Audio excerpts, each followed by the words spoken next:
So, you're running in the leadership race and you want to get your messages out to students. You could put messages up on social media. You could put cheesy posters up around the place.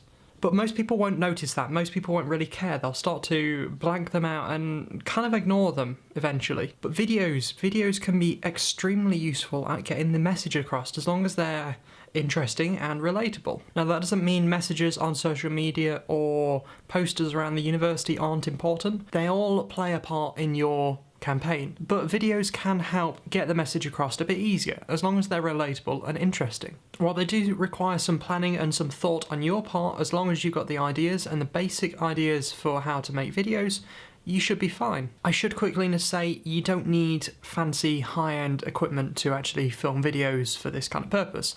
As long as you've got something that records video, records sound at a reasonable rate and can keep you in focus and that doesn't look like a potato, you'll be fine. The most important thing to take into consideration is content, and as an example of that, all the footage that you're going to see as example footage in this video is recorded via my phone, my good old HTC One M8. For that purpose I used a software called Open Camera. It's an open source camera software that can allow you to do things like focus on certain set things and more of the advanced settings. It might be worth looking into those kind of things if you are recording on a smartphone because they can make it a bit easier to use. The main point I want to get across is content is key, and where best to start than the content. So you know what kind of stuff that you want to do for the students, you know your policies, but you don't know how to get that across. You could make a 5-minute video up against a blank, boring wall talking about your policies and how you're going to affect student life and all that. If I'm elected, I'll try and make sure that your experience is a bit better. But that wouldn't work that well. It wouldn't be that interesting and people wouldn't be engaged in it. They wouldn't stay there for 5 minutes to watch you ramble on about something that you're going to be doing next year if you're elected. A better option is to try and think of some interesting ways to actually record the videos, or some interesting topics to talk about and how to make them relatable. So for example, you could make a funny parody video.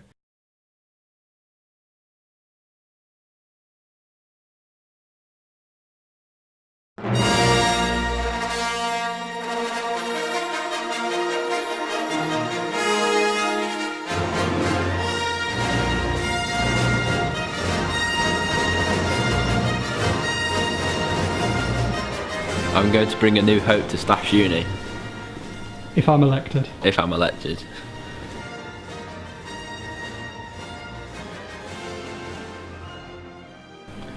When I'm elected, I'm going to put a tax on student happiness. They will keep people's attention and they will spread like wildfire on social media because they're funny, they're interesting, and people like to watch that kind of content.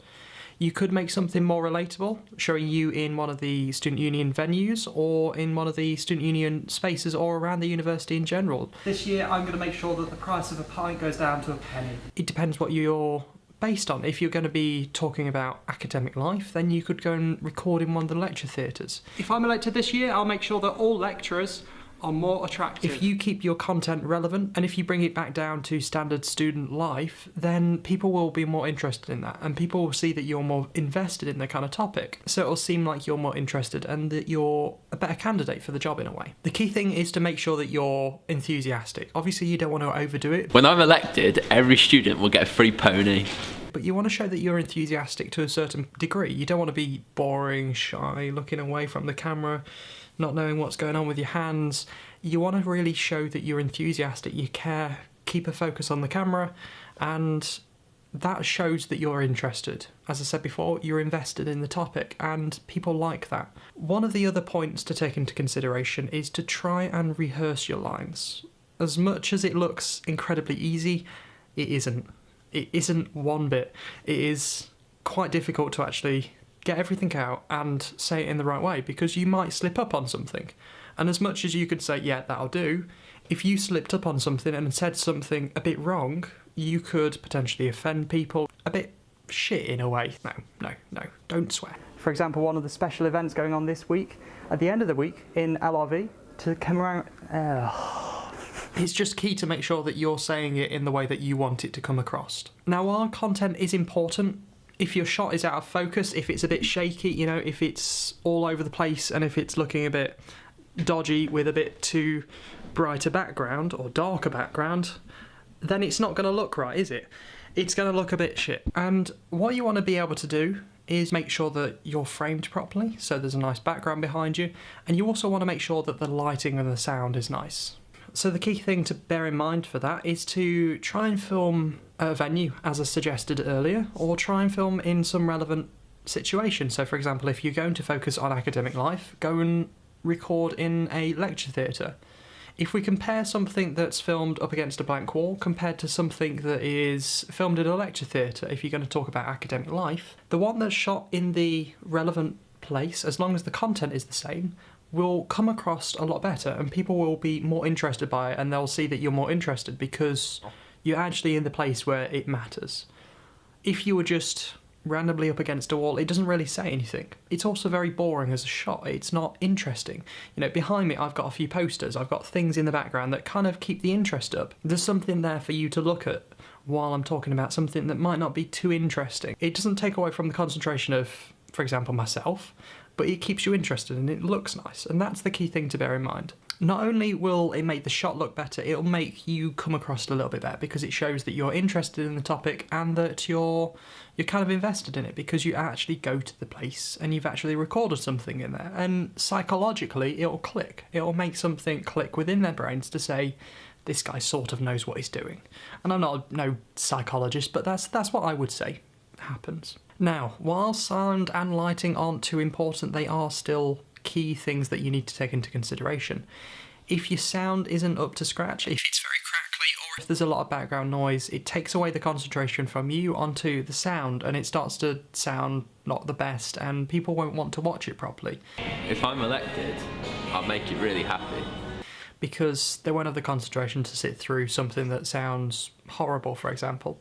So it's important to ensure that kind of background noise is kept to a minimum so that you don't have any distractions when you're actually recording your thing. If you're recording on a smartphone, it'll pick up a lot of background noise, and what you want to do is try and avoid that, obviously, but you still want it in there because the ambient noise can help in some situations when you have a bit of a pause.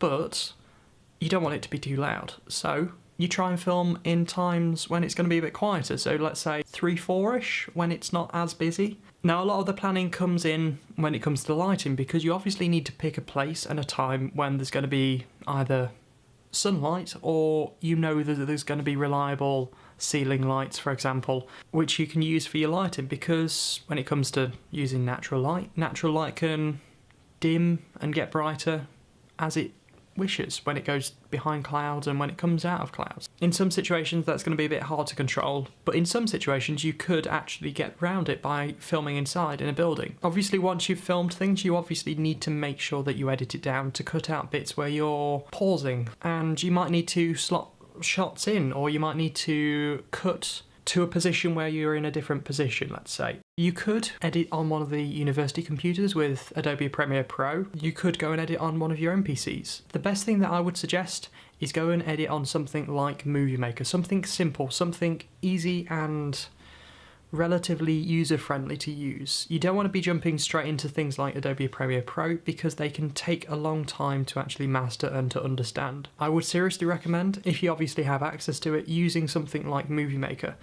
As much as it's a bit of a clunky piece of software and it does take a bit of practice to start using it, it is usable and it does exactly what you need to do. Unless you're trying to do some crazy kind of After Effects kind of things, then Movie Maker should do everything that you want to do. It's a bit clunky, as I said, to use, but it does everything that you need to do, and it's perfect for these kind of videos. As I said, it does take a bit of practice, it does take a bit of patience, but if you have that dedication to just plough through it and just to go through it, you should be fine. The key thing to bear in mind, have a bit of practice. Go in there with an open mind and just try your best. Don't expect your first video to be perfect, because it never will be. Unless you have some help from other friends who might know what they're doing, it's difficult to get a first video looking absolutely perfect. Hello guys, this is just going to be a short video, introduction video for my channel. So what I would suggest, try, practice and have a bit of patience behind you, because your first video, as I said, won't be perfect. And I think that's about it. As long as you take your time, you plan things properly, you have some decent content in there and you sort of try your best with lighting and sound, then your video should be fine. And fingers crossed, it'll bring in the voters for you. So I wish you all the best with your campaign, and fingers crossed for you everything goes well. Thank you ever so much for watching, and ta-ra.